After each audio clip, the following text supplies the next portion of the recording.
Assalamualaikum warahmatullahi wabarakatuh, sahabat channel Elkaf Official. Semoga kalian semua dalam keadaan bahagia dan sehat selalu. Pada kali ini, dengan menyebut nama Allah yang Maha Pengasih dan Maha Penyayang, saya akan mengisahkan sebuah kisah manis, yaitu kisah masa kecil seorang pria tampan paras maupun tampan budi pekertinya. Kisah seorang yang sangat kita cintai, yaitu Sayyidina Muhammad SAW. Dalam kisah ini banyak sekali keindahan dan mukjizat dari kehidupan di masa kecil sang Nabi, mulai dari seorang jahat yang bernama Abraha dan pasukan gajahnya, dan semua keluarga Nabi yang saat itu sangat berbahagia menyambut kelahirannya. Baiklah sahabat, tanpa berpanjang kata, langsung saja kita masuk ke ceritanya. Namun sebelum itu, saya harapkan kebaikan hatinya untuk menekan tombol subscribe, like, dan komen indah di bawah.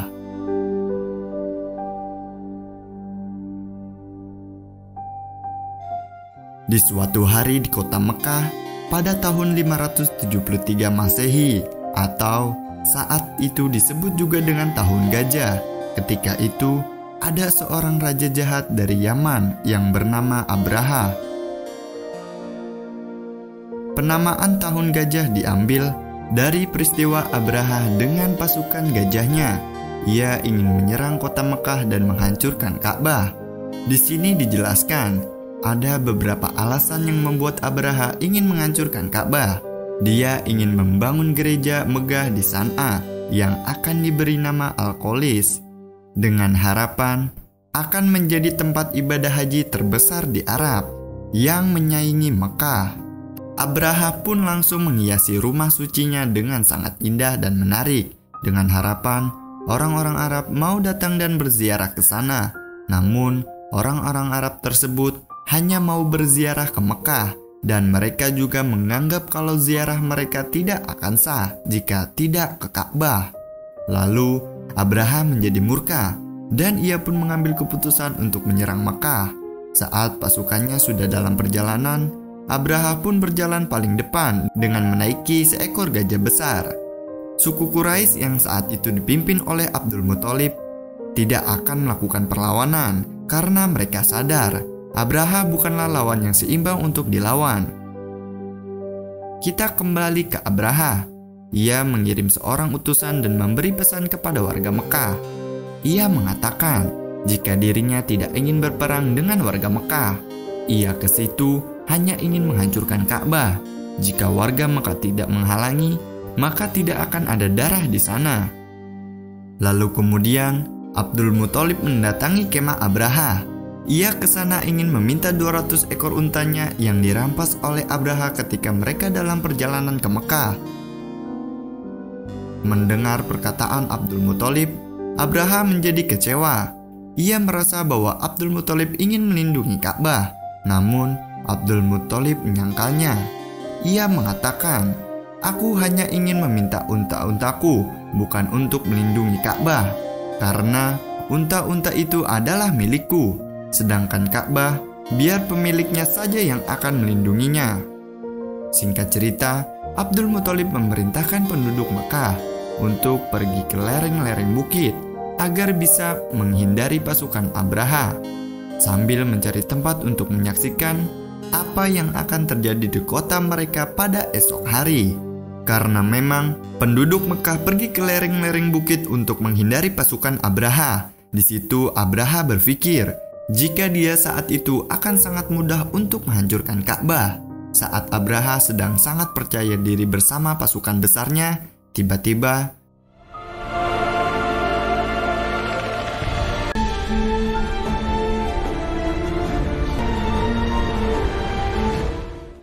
sekelompok besar burung ababil terbang mengitari Ka'bah.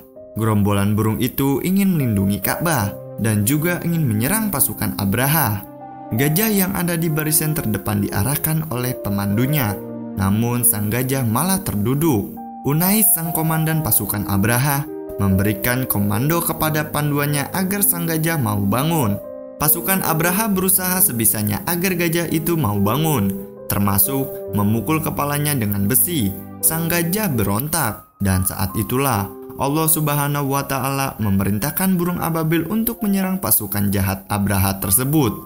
Burung-burung itu melemparkan batu yang seperti api.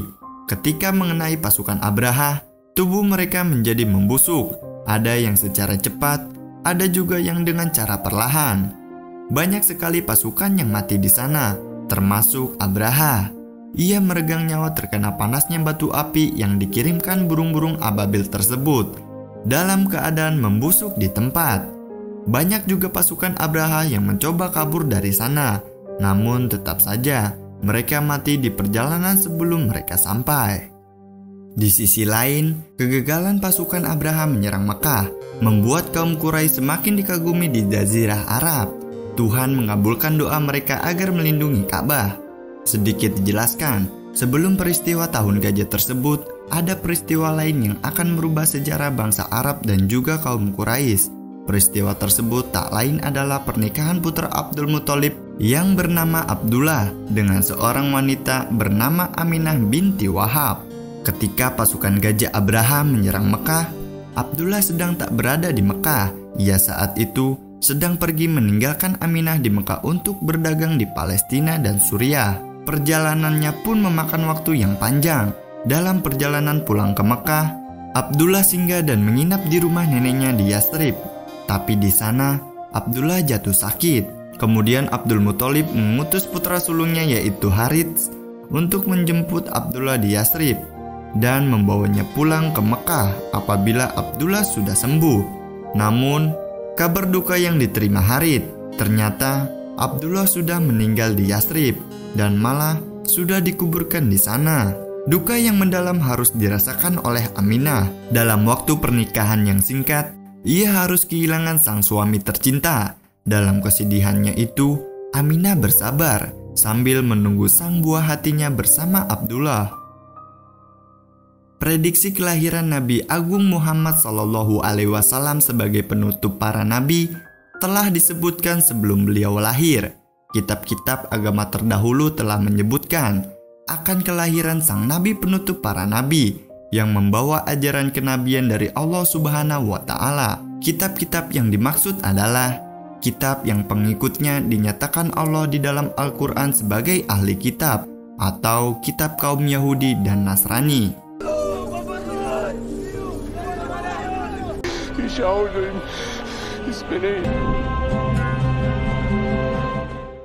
Bumi bergetar hebat dan seluruh penjuru langit dipenuhi cahaya terang saat Rasulullah SAW dilahirkan. Ka'bah ikut bergetar, berhala-berhala berjatuhan, tanah suci dan alam semesta bergembira menyambut kelahiran sang nabi. Bayi mulia yang telah lama ditunggu itu akhirnya lahir. Abdul Muthalib yang mendengar hal itu sangatlah bergembira, lalu mengangkat bayi itu dan membawanya ke Ka'bah. Ia pun memberi nama Muhammad untuk sang cucu, sebuah nama yang bukan nama yang umum di tempat itu. Abdul Muthalib yang menjadi saksi bagaimana Tuhan melindungi Ka'bah dari serangan pasukan jahat Abraha, punya alasan kuat ia memberi nama itu. Ia pun menginginkan bayi itu menjadi makhluk yang terpuji bagi Tuhannya di langit dan bagi makhluknya di bumi. Setelah Nabi Muhammad lahir, Abdul Muthalib memerintahkan menyembelih banyak kambing. Kambing-kambing itu disembelih dan dimasak sedemikian rupa untuk menjamu penduduk Mekah selama 3 hari. Lalu kemudian ia menyembelih kambing-kambing lagi untuk dibagikan kepada setiap sibi di Mekah, di mana saat itu tak ada seorang pun yang dilarang untuk makan. Begitupun dengan hewan dan burung-burung. Setelah beberapa waktu bersama sang ibu, suatu ketika ibunda Nabi SAW membawanya ke Madinah untuk bersilaturahmi kepada paman-paman ayah Nabi SAW, yaitu Bani Adi ibnu Nazar. Dalam perjalanannya pulang menuju kota Mekah, tiba-tiba ibunda Nabi Aminah diserang sakit keras. Dan ketika perjalanan sampai di sebuah desa yang bernama Al-Abwah, nama sebuah desa yang terletak di antara kota Makkah dan Madinah.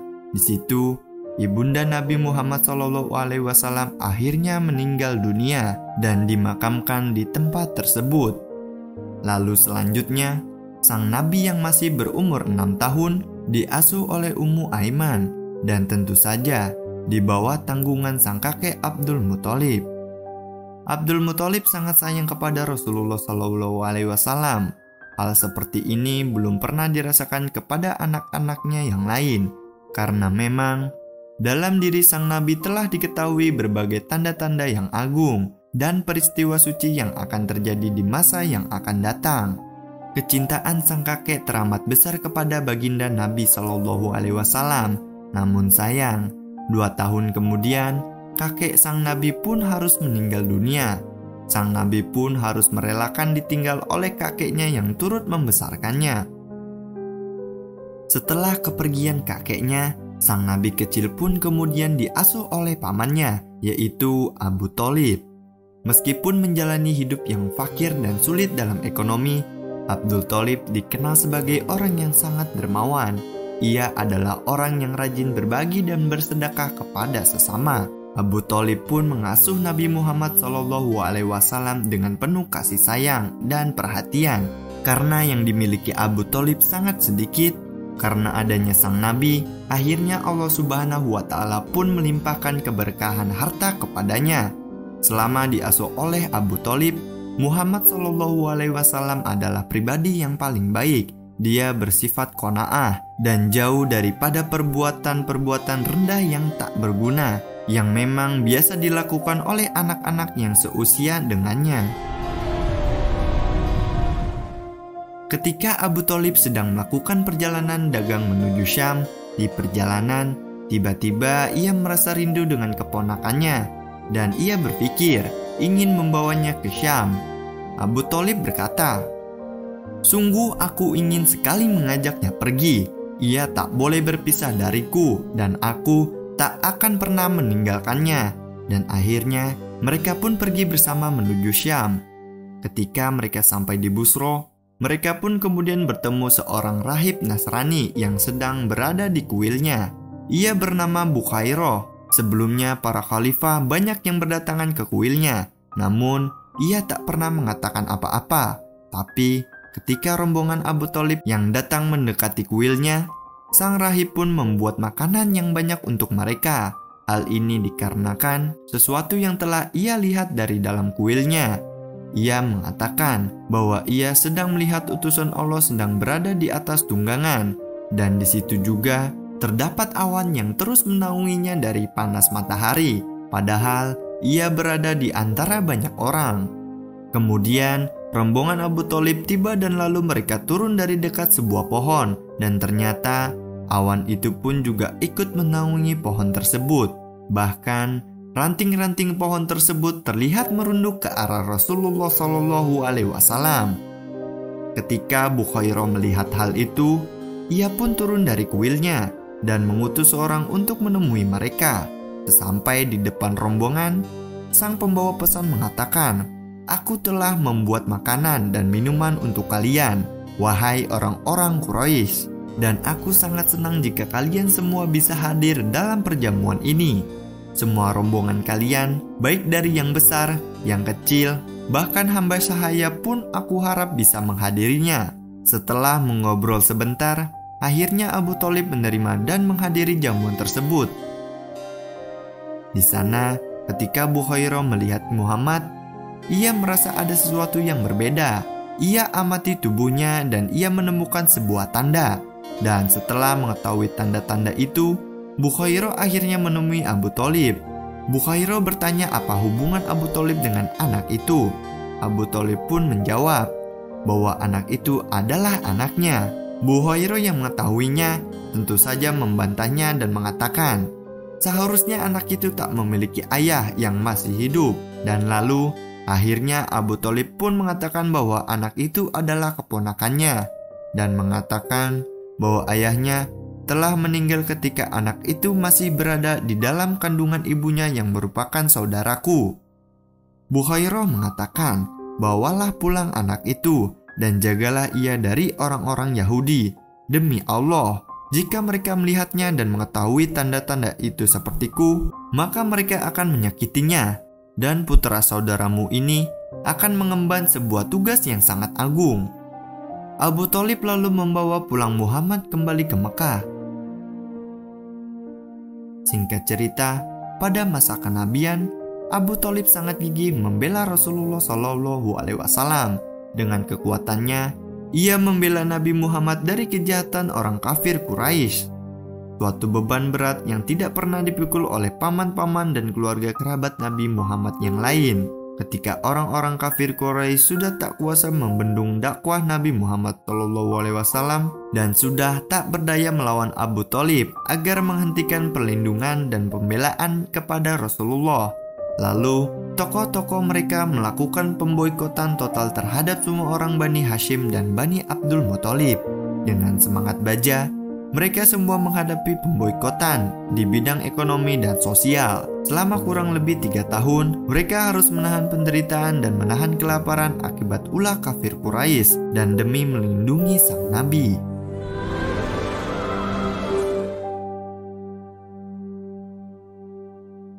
Pada suatu hari, sang Nabi memberitahu Abu Thalib bahwa naskah pemboikotan yang tertempel di dinding-dinding Ka'bah telah hancur termakan oleh rayap, sehingga tak ada lagi tulisan yang tersisa selain tulisan dengan nama Allah. Dan setelah mendengar info dari sang Nabi SAW, Abu Thalib langsung menemui sejumlah tokoh Quraisy di sana. Kemudian ia mengatakan dengan lantang di depan tokoh-tokoh Quraisy, "Hai orang-orang Quraisy, putra saudaraku telah memberitahuku bahwa naskah pemboikotan yang kalian tulis dan kalian gantungkan di Ka'bah sekarang telah hancur, dan kalian boleh melihatnya sekarang." Abu Thalib mengatakan itu karena kepercayaan penuhnya kepada sang Nabi SAW. Ia sendiri pun belum pernah melihat bagaimana keadaan naskah yang terletak pada dinding Ka'bah. Tokoh kafir Quraisy kemudian melihatnya, karena Abu Thalib berjanji akan menyerang sang Nabi jika terbukti ia berdusta. Lalu mereka pun pergi mengambil naskah yang ada di Ka'bah, dan ternyata benar. Ketika melihat naskah yang sudah hancur dan hanya tersisa kalimat dengan nama Allah.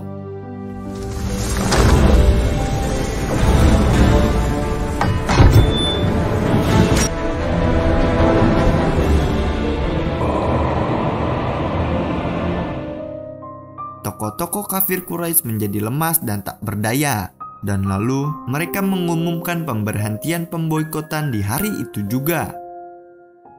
Nabi besar Muhammad SAW adalah nabi paling akhir yang diutus Allah Subhanahu wa Ta'ala untuk menuntun umat di seluruh dunia. Allah Subhanahu wa Ta'ala menjadikan Muhammad sebagai penutup para nabi, dan tidak akan ada lagi nabi setelahnya hingga hari kiamat. Nabi Muhammad SAW telah menyempurnakan ajaran dari nabi-nabi sebelumnya dan menyebarkan kasih sayang kepada kita semua dengan akhlak terpuji dan pribadi yang indah. Demikianlah kisah masa kecil Nabi SAW.